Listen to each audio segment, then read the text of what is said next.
Hazrat Aisha radiyallahu anha says, when Allah's Apostle sallallahu alaihi wasallam came to Medina Munawwara, Hazrat Abu Bakr and Hazrat Bilal radiyallahu anhu became febrile patient. She adds, I visited both of them and said, O father, how are you? O Bilal, how are you?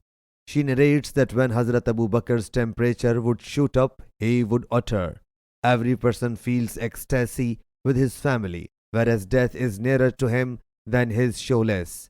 And when Hazrat Bilal's temperature would get low, he would pronounce, would that I could spend a night in that valley, surrounded by idkhir and jalil grass.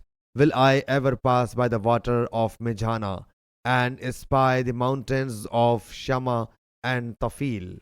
She says, I then came to Allah's Apostle sallallahu alaihi wasallam and notified him of the affair. He sallallahu alaihi wasallam whereupon made supplication, O Allah Jalla Jalaluhu, inspire in our hearts the love of Medina similar to our love for Makkah, rather even more than that.